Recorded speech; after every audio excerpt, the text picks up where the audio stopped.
Well, hello, Dr. Perry. How you doing today? I'm doing wonderful, and the reason I'm doing wonderful is because I'm here with you, and I've been looking forward to this ever since you brought it up months ago. Yes, I remember. I went to your home, and beautiful home, by the way. Thank you. Up in the hills of, with a nice view. Yeah. The ocean views. Yes. It's magnificent. So when I met you, you know how you meet somebody and you have a little spark in the conversation and you feel good about talking to that person? Sure, it's kind of like you know right away. Yeah. Yeah. So a little bit about you. You have your doctorate. Can you Yes. tell us a little bit about that? Yes. I chose to put myself through school, and I've always been self-employed, and I guess the first time I was self-employed, I was in 8th grade, and then one thing led to another. I put myself through the university, then I put myself through another university, and then I, did all the things necessary to become a licensed clinical psychologist, and now I've been so extraordinarily privileged and appreciative and excited because I've now worked all over the world and worked in front of thousands of people, and then there's television and there's radio and publishing and all that kind of stuff, and so I really have enjoyed doing what I do, and much to my delight, the phone keeps ringing. Wow, that's amazing. So you said you put yourself through school. Yeah. You mean you actually got yourself a job, Oh, God, yes. saved the money, Yes. and paid for the education Yeah. yourself? Nobody paid for my education. I did. Wow. And that's 12 years of college. And then, of course, all the other work that I did to accumulate the money to pay the bills, blah, blah, blah. Yeah. So when you hear like what's going on right now with the student loans that are supposedly being trying to get forgiven, Yes. and well, they promise and then they do a little bit just to kind of show that they're doing something. What are your feelings on that? What kind of example does that? Well, first off, to give people free money Yeah. really doesn't develop their character at all because they just want to keep the money if they can, item one. And item two, for the president to suggest that now all those loans that were given to all these people, now that they're all going to be paid for, well, that really is unfair because there's a huge population of people who took out a loan early many years ago. Yeah, like yourself. And yes, and they paid it off. But now let's give people money. That's just as counterproductive as giving a whole bunch of money to people that are homeless. Yeah, that doesn't work. No, it doesn't. Because now we have a whole bunch of citizens that are having trouble making ends meet while we're giving free everything to everybody. So at the end of the day, do I think it's a good idea to give a bunch of people money? I think it's just as counterproductive as it is to give everybody free housing and free this and free that. I think that just makes a continual deterioration of American character. Yeah, and then the character is important because, I mean, if you're given everything all the time, like, for instance, if you're given your education for free, it's never free, but somebody else pays for it, or your housing for free. That's right. Or your car for free, you never appreciate it. Yeah. Because it didn't cost you anything, so why would you appreciate it? Well, there's a reason why, in order to have all this education, that I worked 3 jobs for many years. Yeah. Do you remember the jobs that you did when you were going through that? Was it Oh, yeah. the typical lawnmower cutting jobs or working at the service station? What type of jobs did you do? All right. I was a short order cook. I did that. And then I played in my own band in junior high and in high school. So you're a musician? Yes, I'm highly trained, and I played all over let me see, Idaho, Utah, Colorado, Texas, Hawaii several times in my own band that I started in junior high and then in high school and then in college. And then I took it all over the country. What instruments did you play? about 8 different instruments. Wow. Mostly they were woodwinds, mostly. Okay. And having said that, I've played a lot of. By the way, every time I had my own band, we traveled all over the place, and the phone kept ringing, and that was great, and it was really fun when I was young. And what was really fun, I got to meet really talented musicians, and I just learned a lot about being the manager of the band, the choreographer, the musical arranger, and I think I could have been easily called the babysitter. Can we talk a little bit about that? Oh, Are you sure. comfortable talking about your musical career? I was fine. The reason why I want to ask you Yeah. and talk about that is because I kind of have the same upcoming. I was in musical bands too when I was growing up. Really? You know, during the high school years, a lot Yes. of people remember their high school years as Yeah. being this jock, the sport, whatever. Sure. Mine was being in a band. Yes, So I couldn't wait to get out of school so I can go practice. I was always in the band. Yeah. Yeah. And so what I learned when I was in the band, because I was kind of like, manager, composer, make sure everybody shows up, similar to yours, Yes. what you just described. Yes. And I learned that all the BS was so freaking difficult, but the stage time was so rewarding for me. Did you feel the same way? Yeah. Yes, I did. I had to play all these different roles Yeah. because what I learned over a long period of time is musicians in a band are very often infantile. Especially the keyboard players. Well, that's- Side note, maybe it's just for my band. and what was interesting is I'm just creating things, and my thoughts are good. How about you create things off stage, Right. Because we've already got these musical these already built in. Yeah. And Yeah, so people are paying money to see us, not for you to create. They want you to perform. I had some really good experiences, completely unanticipated. My father was a big band leader. And so I played in his band a lot when I was growing up. And when I was growing up, I was playing third sax in a 14-piece big band. And when I was playing third sax, I truly thought that I was there because I was a big deal. Come to find out, I was there because I was very inexpensive. You probably had muscles too to move the stuff around. Oh, talk about equipment, Jesus! So I played in my dad's band a lot, and then I created my own band and traveled all over the country, and then other countries as well. Oh, that's pretty cool. Yeah. That's very nice. And when I finally decided that I wanted to quit, yeah. it was real clear to me that despite the fact that I'm young and I'm being successful, and that we're supposed to go into Las Vegas to do the job there, even though all of that was very exciting, I found myself increasingly getting more and more and more unhappy. And Wow. the reason I was unhappy is not because I didn't like playing the music. It was that I knew that what I wanted to do is what I do now. Yeah. And I wanted to use more of my head, and I wanted to make some difference. More than just being an entertainer, I wanted people to learn and grow, and I wanted to learn and grow and develop my own character. So when I finally, I wasn't surprised when I finally told everybody we were playing in Honolulu. Yeah. In the hottest band in Honolulu. Come on down. Oh my So goodness. What was the name of the band? it was called Main Street. Wow. And if you're familiar with Tower of Power, Yeah. Okay, well, was that the type of music that you guys were playing? we played everything but hard rock and country. Oh wow. Do you want to know why we played everything but hard rock and country? What do you have against hard rock and country? I don't like them. Oh wow. Since I'm the leader. Yeah, I guess it's your decision. That's right. So anyway, we had, his place was packed every night, blah, blah, blah. It was really fun.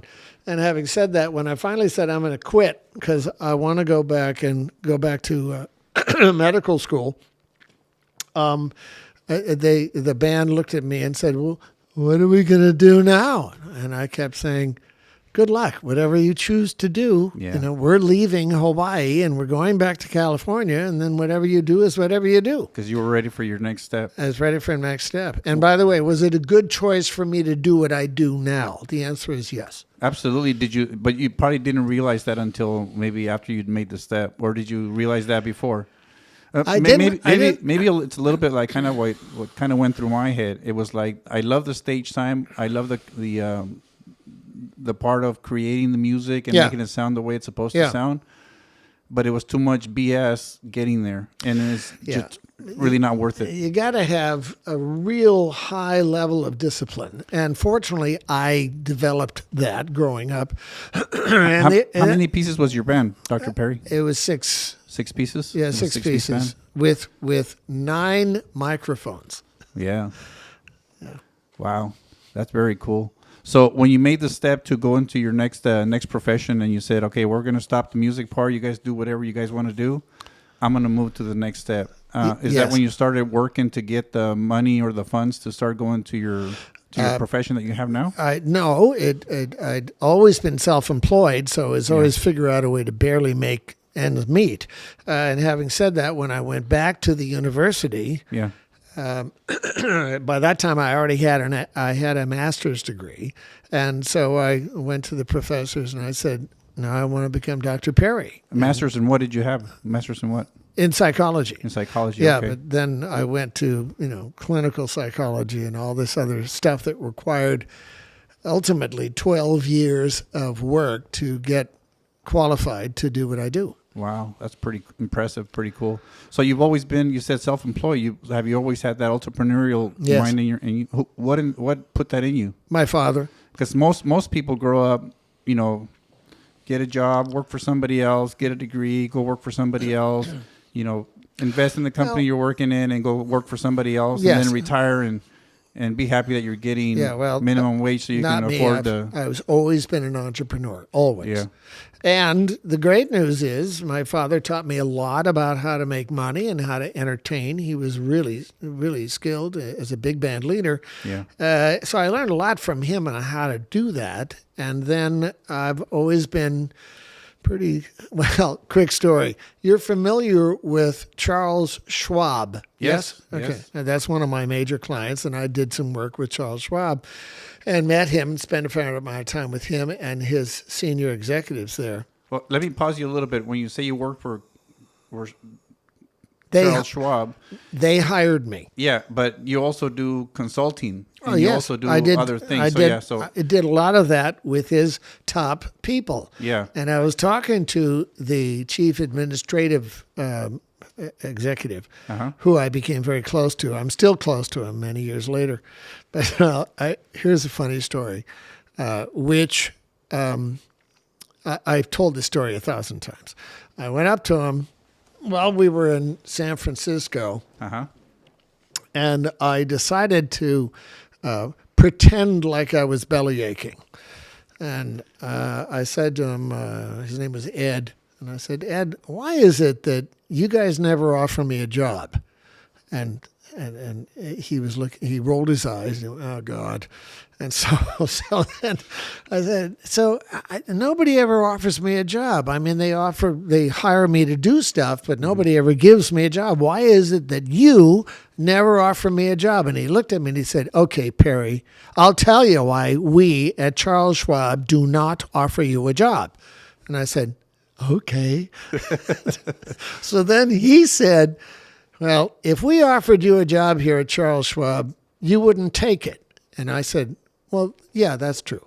And he said, "And we probably couldn't afford you." And I said, "Yeah, that's also true." That's funny. And then he looked at you and he looked at me and he said, "And yet, Dr. Perry, what you really have to understand is we really only want you in small doses."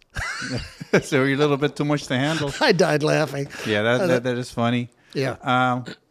Yeah, I mean, he kind of has a point. I mean, do you want to have a wild horse in your stable all the time? No, but it's fun, to get on it once in a while. My father taught me a lot about being an entrepreneur, Yeah. and he was really good at it and really well known, and everybody knew my dad because he was a big band leader. And so that really helped shape a lot of who I become. Wow, that's very cool. Did you have a close relationship with your dad? Yes, very close. Wow, that's awesome. Yeah, I miss him a lot. And I watched him die, and that's really hard to take. I've watched several people die, both in my clinical practice and, of Yeah. course, both my parents. I watched them die. And I got to tell you, if you ever think, well, I want to watch them die because I feel so close to them, I have to allow them to die in front of me. And what I say to everybody is, don't do that. Wow. Don't do that, because you can't get... When people go into I don't know if you ever heard of something called a death rattle. No, but it's probably pretty traumatizing for the person watching it. It goes on and on and on for hours. Wow. And I did that with my mom, and I regret that to this day. Yeah. Well, my mom is still alive. Thank God. She's 97, going to be 98 this year. Yeah. Very strong-willed woman, which is one of the people that I want to have an interview with and kind of do a biography of her. Excellent. So that would be nice for her. Yes. I also have done a lot of experience working with very elderly people, and Yeah. how do you become a good son or daughter to people who are that old, That's nice. as opposed to elder abuse, which you don't want to do. No. And so going back to what I was telling you, when my father died, I was so preoccupied when he died, trying to make everything right. The funeral arrangements, Right. Make sure that the things were on time, the Yeah. catering was done, Yes. the places were everything in line. That I didn't get to grieve until a couple of weeks later. Exactly. So what I always say is the maintenance on important relationships always has to take center stage, whether it's the maintenance on your small children, or it's with your wife, or whoever is important to you.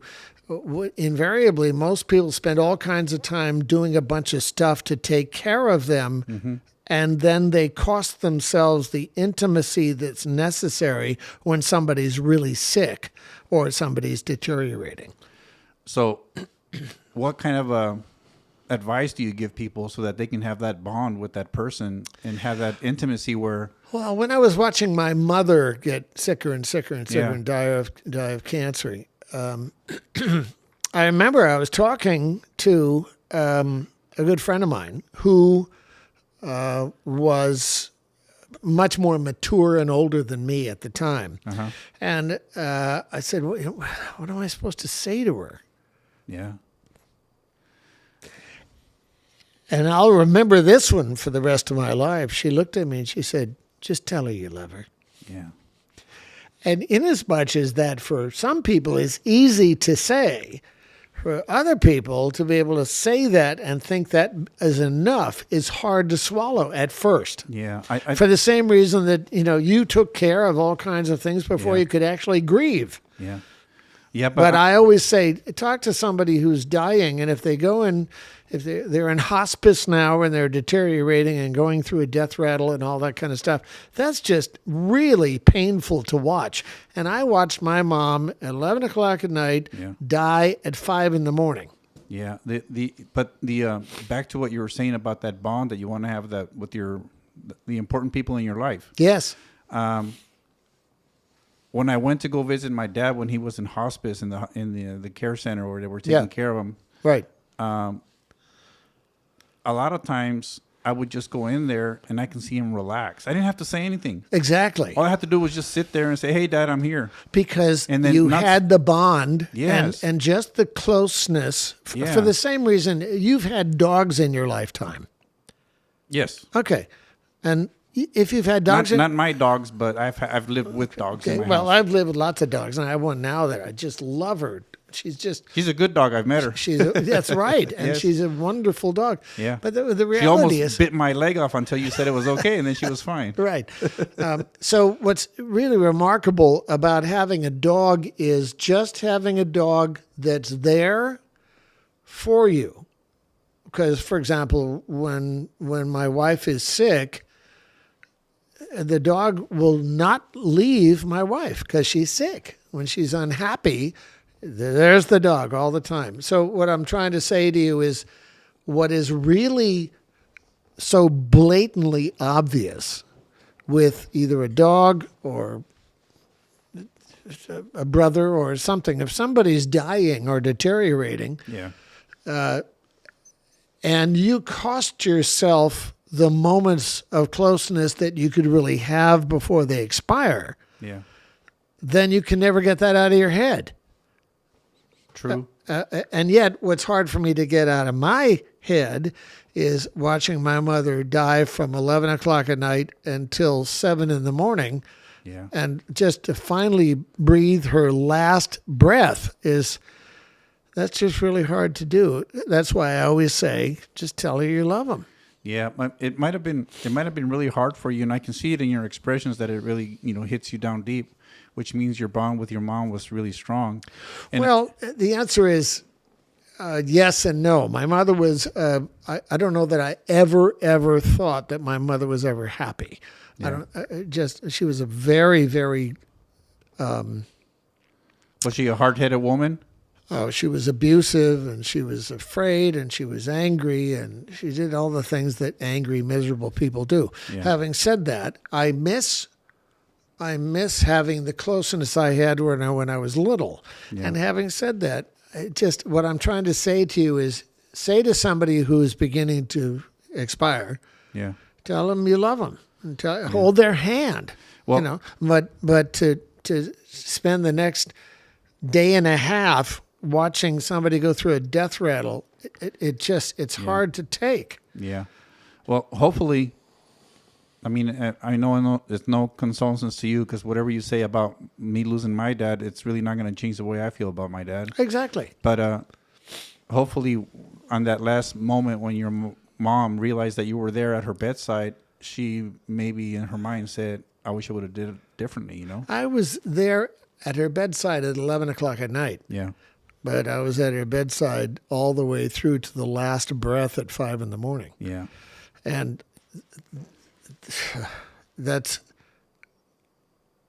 it's so disturbing because there's absolutely nothing you can do. Yeah. You don't have no control. And losing control is very difficult. Which is why it's so Yeah. important. Look, everything you've heard me say this, everything comes down to your character. Everything. And what's interesting about that is if there's a component of people out there who have the most difficulty really either contributing to society Yeah. and or feeling like they're really worth anything, is how much they abandon or fail to ever really take inventory of what their character is in the first place. And so I always say, look, the very first thing you want to do is get real clear about how to build your character and then put it center stage. Because when you're putting a high premium on your basic standards of how you want to live your life, around which you can have a real strong sense of self-respect, then what ends up happening is you can allow other people to experience that, and you can actually make a difference in people's lives. Because if you can't make a difference in people's lives, you're just lonely and miserable. Yeah. You're either a contributor or a consumer. Exactly. And so it's character is very important. I mean, I think it's in my work of doing this now in 60 years, which I've been at it 60 years. What I can tell you is, it is everything. Would you say that accountability is part of one of the bigger structures of the character? To be sure. Because I mean, if you don't have accountability, then how do you have a character? Accountability is an initiative taken to continue and stick with whatever the accountability is. What is your view on the accountability that society has right now? Right now, where they're blaming everybody for their problems and everything. Right now, does that have to do with building the character of the nation? Oh, to be sure, the character of the nation is seriously compromised at this point. And I talked to a woman the other day, and she said, "I think the whole country is going to hell." And I said, Well, that's your thoughts. Well, I don't see how it's going to get anywhere, Dr. Perry. And my answer is, we will pull it together for the following reason. Would you say, sir, Alex, that most people, when it's abundantly clear that they have to get going, do? I don't think you have a choice. Even Wait, a listen to the Yeah. question. When it's absolutely clear that you have to get going, you can't keep lying to yourself, you can't keep pretending, you can't keep hoping and wishing. You actually do have to pull yourself together. Well, like I said, you don't have a choice because that's when reality hits the wall. You So- either have to do it or sink or swim. So could we say, when you have to do it, you do? And you think the United States is at that point right now? Oh God, yes. So we've been cornered in a way where do you think most people realize that we're in that corner? No, I think most people just remain afraid. And I think now what we have to have is a continual message. If you got your ducks lined up in a row, you have to have a perpetual message that you really do have what it takes to show off your character and add value to the lives of other people. So I always say, look, at the end of the day, do you know what life is about, essentially? well, you It's- talking it's- about the meaning of life or just what the goal should be? If you think like your life has really been worth the time and effort, Yes. the net is that you, one, touched people's lives. I'm so fortunate that I've been able to do that all over the globe, Yeah. touching people's lives, item one. And two, isn't it just coincidental when you deliberately take the initiative to touch people's lives, you get your life touched in return? Well, absolutely. There. Yeah. Could we say that seems pretty obvious? Yes. And do people do that?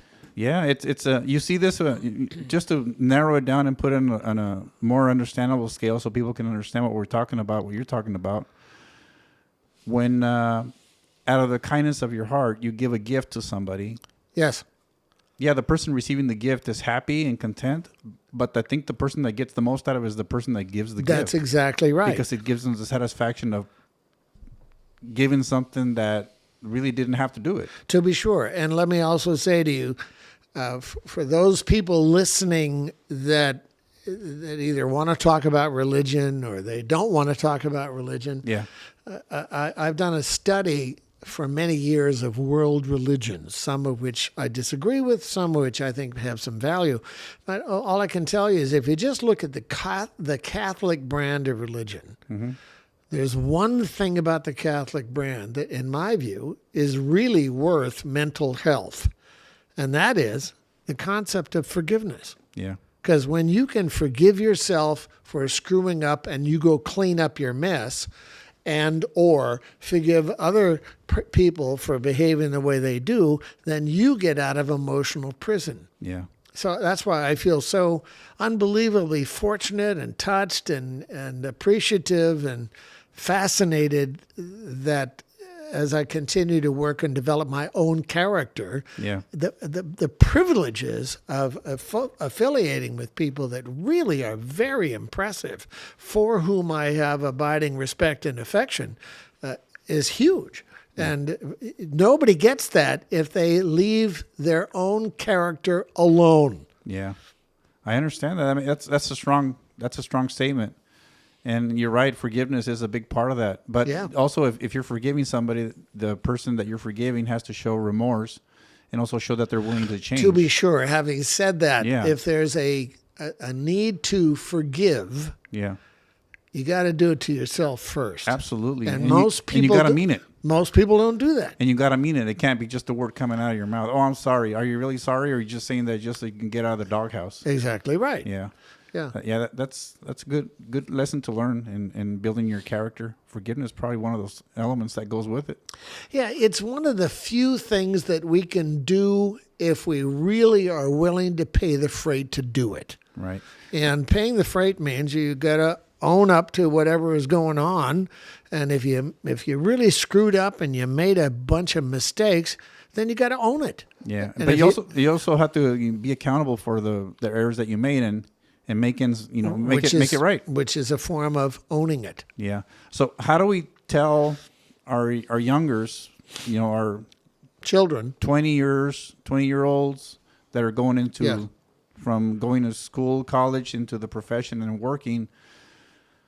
They learn some accountability in school, but not really. Right now, schools are all screwed up. But how do you teach it as a parent, as a grown up, as an uncle, as a mentor? How do you teach a young person how to become accountable and how to grow their character so that they can become a productive? I'll tell people? you an exercise I've been doing on men and women for years.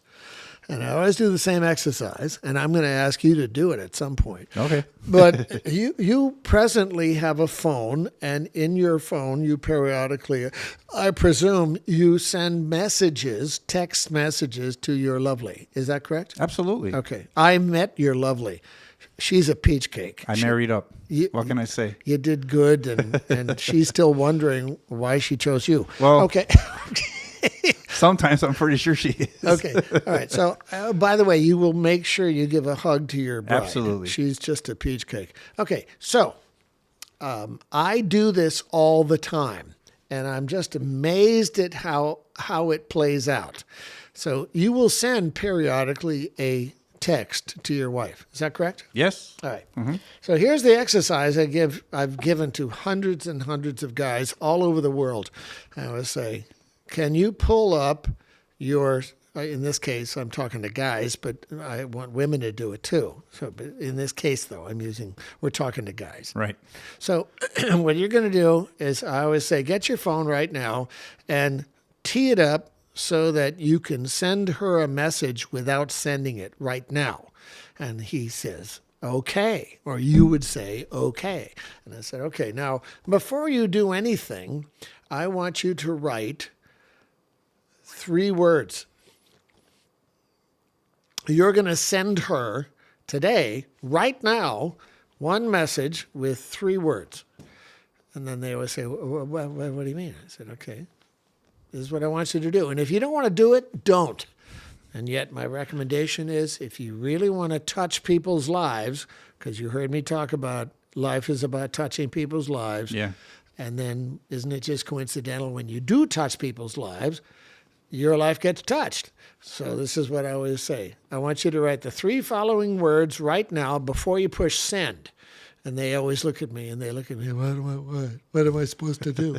And I would say, either trust me or just never mind. But let's suppose you're going to trust me, you're going to do this, because I've been doing this for years. It's always the same thing. Mm-hmm. The 3 words you're going to write on your phone are thinking about you. Yeah. That's it. And then I say, push send, and you do. And then it's interesting because I said, now here are the responses you're going to get from your spouse, depending upon your doing this. If you just send it, please understand you don't want to call her and say, did you get my text? You don't want to do that. You don't want to do anything. You just want to watch what happens, because when you say thinking about you, you're going to get the following responses. And then they say, what's that? What do you mean? What are you talking about? And I say, okay, one message that you might get either in a heartbeat, or you're going to get it later that day, is, were you supposed to send that to me? That's a bad relationship. That's one right there. My goodness. Or, are you okay? Or do I have to call the police? Is there something wrong? I mean, there's all that stuff going on. Yeah. Or who was this supposed to go to? There's all that stuff going on. That is so funny. And then every once in a while, certainly I'll say clearly less than half the time, the response you will get from your wife will be, I love you too. Absolutely. You'll get a heart emoji. Exactly. Exactly right. Yeah. And I've been doing that with my love for many, many years, and it's almost always the same thing. Yeah, I think that goes back to what you were saying earlier with a relationship with our people that we love. Is keeping those communications always open. Where that's exactly right. A simple 3-letter message, a 3-word message. That's right. Is saying 1,000 words. Exactly right. In the mind. It's the same reason why you're going to see your dog and you're going to pet your dog. And the reason you're going to pet your dog is because your dog is really much more mature than you. Uh-huh. And why is that? Do you ever notice when you do something, when you behave badly to your dog, do you ever notice your dog forgives you in a heartbeat? Oh yeah. Okay. And do you ever notice that your dog seems to understand Yeah. complete, highly responsible love? Your dog will remember that and show it to you even when you're being a chowderhead. Yes. Okay, so that means dogs seem to be, I don't know, I think they're called more evolved than people. Yeah. So I always say, at the end of the day, you gotta feed people because they want emotional security. At the Yeah. end of the day, it's I love you, I'm thinking about you, I miss you. You know, it's all that ongoing maintenance, which is exactly what you do to a dog, which is why older people like dogs more than people. Do you ever notice? Yeah, I noticed that. I mean, most of the people that I meet that are in their older years, they have pets, One of the things I always say is, and it's never cats. no, because cats are narcissists. Yeah. There's some form of, you're kind of interesting. I'm bored with you now. Yeah. But dogs are, hi. Yeah, they're more loyal. I know. They're more loyal. And they really understand complete love, Yeah. even when you're being a chowderhead, Right. which is another reason why you want to say, I'm sorry. That is so funny. It's so true. Yeah. So it's interesting. Is it? My love now, many years later, she sends me wonderfully nice notes. After nice. I just sent her one today. Yeah. But what's interesting, she sends me wonderful notes and then photographs and stuff like that afterwards. Yeah, that's pretty cool. Yeah. That's pretty cool. And when you have that strong bond, that strong relationship, that strong commitment, and that strong understanding of your love towards your spouse and your Yes. spouse towards you, Yes. those little texts, those little messages are important, Well, but they're not necessary. If depending on how strong your bond is. Well, But- yes, but and but yet they're it's- nice. It's a nice touch. I call it maintenance. Dogs need maintenance. So do people. So do relationships. That's right. Yeah. And without that, dogs get scared, anxious, afraid, uppity, all that stuff for the same reason that people do. Yeah. So going back to giving advice to younger generation that's Yes. trying to figure life out, Yes. they need that strong backbone, that strong foundation to get them toward, to their end of their life. Because otherwise they're going to end up, 70, 80 years old, wondering what the hell did I do all this trip for? Yes, exactly right. So how do you snap them out of it's everybody's fault and not my, and Okay. and show them how. I'll be happy to help you get a rule that I want you to start memorizing as of today. Okay. All right. When you are either trying to appeal to your children or you're trying to appeal to your wife or whoever you're trying to appeal to get their attention, if you're like most parents, you're going to tell the children, the cousins, whoever they are, you're going to tell them what they should be doing. Is that true? Yeah, that would be true. Okay, question. When you tell anybody they should be doing this and they should not be doing that, do they ever say, thank you for the good advice, thank you so much? No, Or because they're always mad at you because you're trying to exactly. reprimand them. I call that shooting on people. People are shooting on each other all the time. So I always say, look, if you want to improve your character and you really want to increase the glue in the relationship, Yeah. whether it's a small child or it's a grown-up child, what you want to do is you want to, instead of giving these people answers, you want to ask them questions. Let them give themselves the answer. Well, yes, having said that, if you ask them questions, that takes practice to get good at it. But when you ask people questions, they're much more likely to answer it without getting upset. Yeah. If you tell people advice all the time, even if the advice is good, they're going to push back. It goes in one ear and comes out the other. Exactly right. And all the time that all they see is a moving mouth. Yes. And then there's like, oh, I already know what you're telling me. Yeah, Why are you so, telling me? I always say, But when you present it as a question, if you have they have to answer themselves. if you have a beef with anybody you care about, you're going to Yeah. get pushback. Yeah.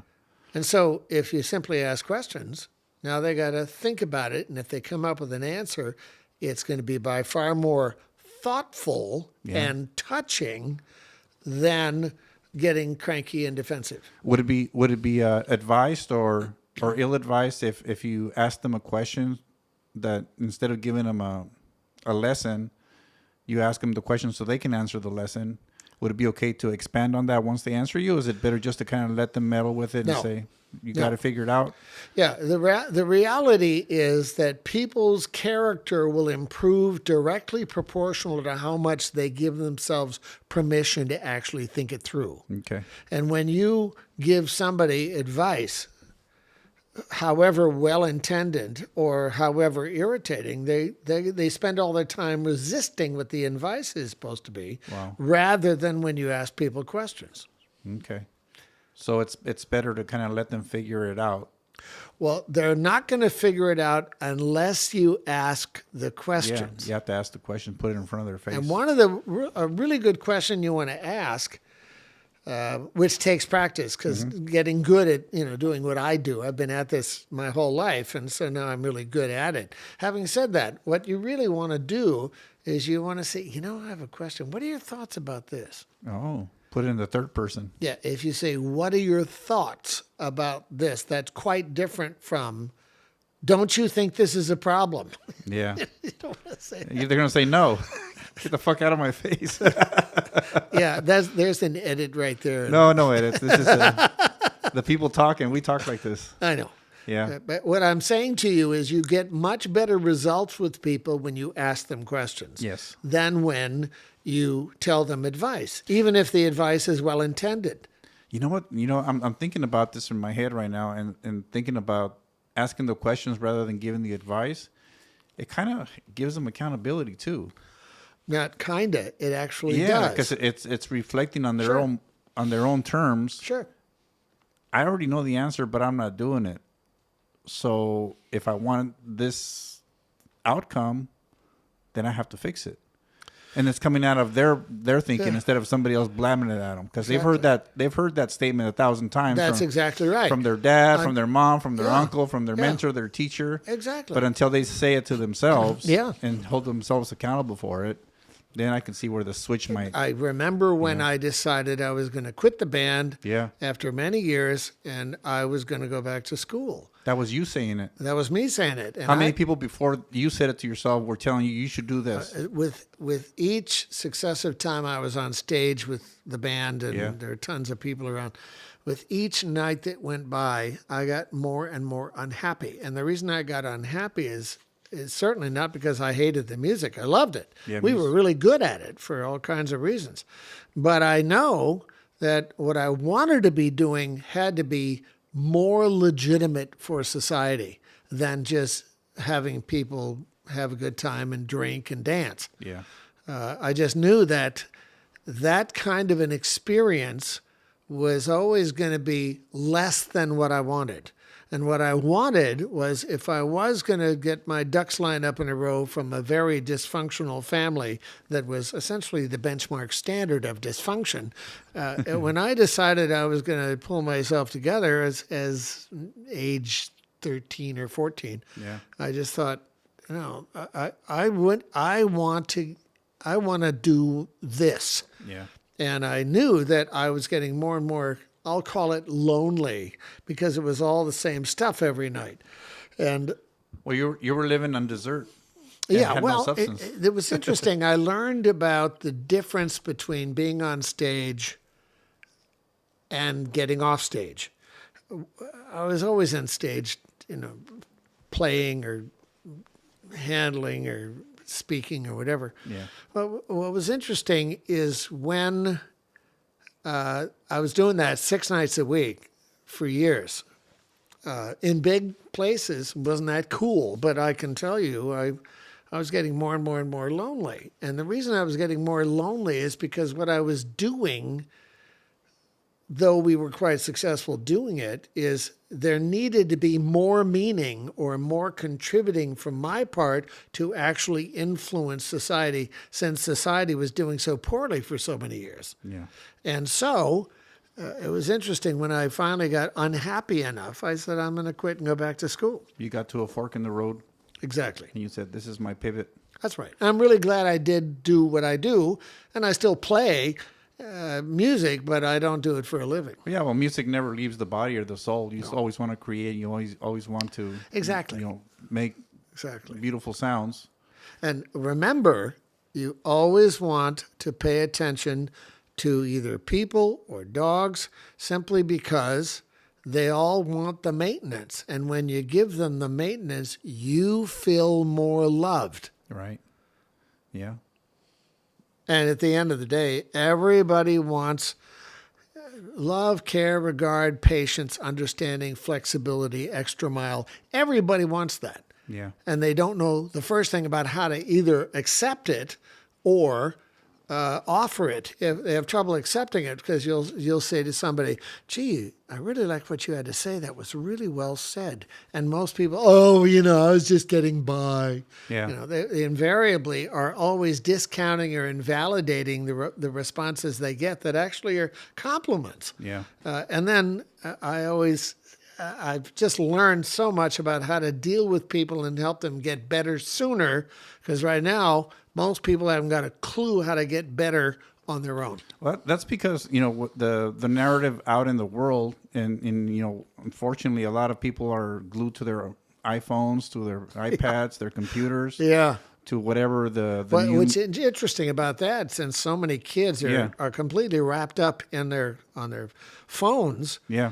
do you find it just coincidental that while they're doing that all the time, they are profoundly depressed? Well, yeah. And why are children or young adults, why are they so depressed? I think they're depressed because they don't have any structure. Right. They're living on dessert. That's They're not- right.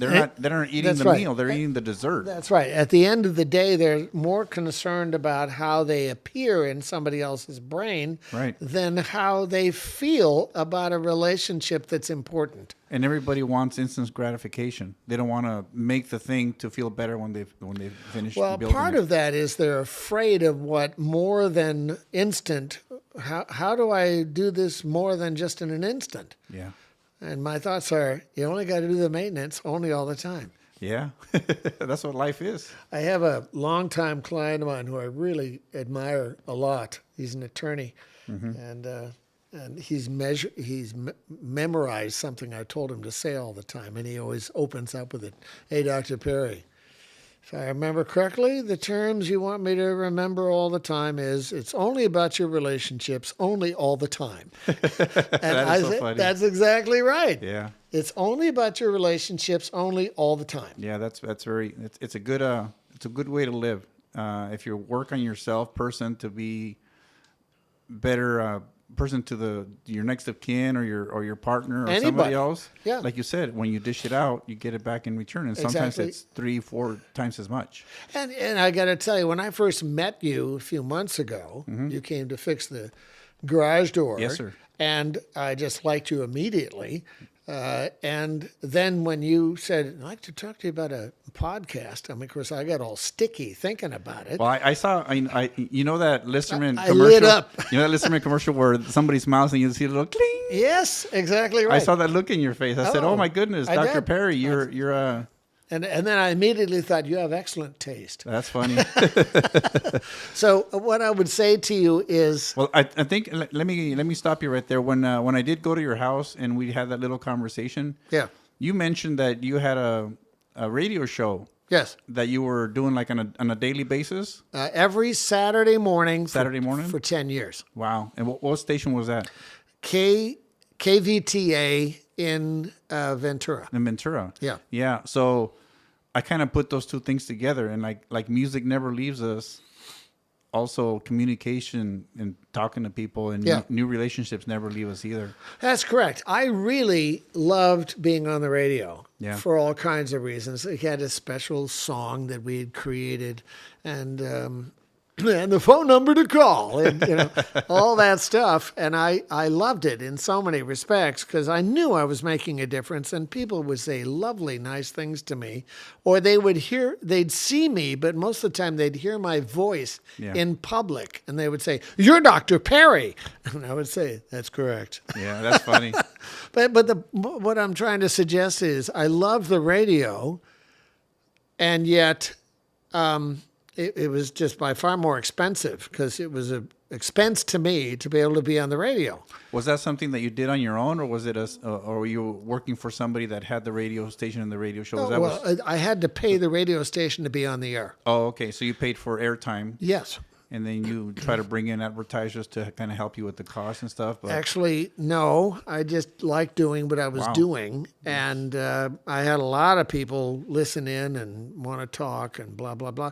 All of which was very nice. I felt like I was really contributing to society, and I got to tell you, if you want to make a difference, so that your self-respect and your character is really intact and you don't have to run around wondering how people feel about you. Mm-hmm.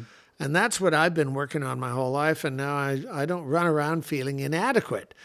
Quite the contrary, but very appreciative of the opportunities that have been handed to me. Yeah. And yet, having said that, what I can tell you is when I got out of the band business, and I've been doing this for so long, it is 400, 500x more powerful than I'm actually contributing to society. Well, absolutely. I feel a need, as fortunate as I have been, I feel a need to contribute to society. Yeah. Why? Because a whole bunch of people are not contributing a thing, and then they wonder why they're so unhappy. Well, we go through stages in life. I feel maybe I'm wrong. Maybe you're the person that's professional that might know this. But we go through phases where the most important thing is getting that video game. Second important thing is getting that car, getting that nice job, getting the nice house, and then you have to work on your legacy. It sounds like you've been working on your legacy before everybody else. It's the better part of my life. Yes. Yeah. And by the way, my final book that's coming out, I don't know if I told you about it, but I've got a title of my final book. What is it called? Pull Yourself Together! Exclamation point at the end to kind of yell it out. Yeah, I love yourself it. Together. Yeah. I can't wait. Do you know when it's going to be coming out? Couple of years. It's going to take a long time for me to organize all my material after 50 years doing this and make it into something that makes sense, that will inspire you to do something called contribute to society and pull yourself together. That's funny. We could use that book right now. I know. And the whole world has to pull itself together. All I can tell you is people are just going to have to wait. Yeah, well, hopefully we'll be around to read it. Well, if I'm doing this podcast, people are going to get this material a lot sooner. I like it. Dr. Perry, thank you so much for spending some time and having this conversation. It's been a blast. I'm really hoping that this is one of many and that we do this regularly. All I can tell you, the pleasure is mine. When you said what you said a few months ago about this podcast, and I thought, when's he going to get off his backside? when you did that, I just got all excited because this really got me excited because I thought, now I get to return to, in a different method, I can return to contributing to society, which it's hard for me to imagine that I would ever not do that. Yeah. Well, before we end this podcast, this video podcast, you want to tell our few viewers that we have right now where they can find your information? Yes, you can go to either my website, which is Dr. J.M. Perry at jmperry.com, or you can just look up my name if you want, or you can go to YouTube videos and plug in Dr. Mitchell Perry, and there's 53 videos on countless subject matters, anywhere between 5 minutes and 55 minutes on multiple subjects. I mean, there are multiple ways to do it. Another thing you can do, you can simply contact this guy named Alex. Alex. The supreme commander of all things, making sense of it all. And ask Alex. How would you want people to get a hold of me or you? They can go directly to your wherever you said. That's perfectly fine. That'll work. My object in life is just having an open conversation with really interesting people. And Dr. Peterson, Dr. Perry, I'm sorry, Dr. Perry, you're on my list. And I look forward to having more conversations with you. The only thing I can say to you, sir, is thank you very much for your brilliant decisions. I love it. We'll see you next time. My pleasure. That was fun. It was.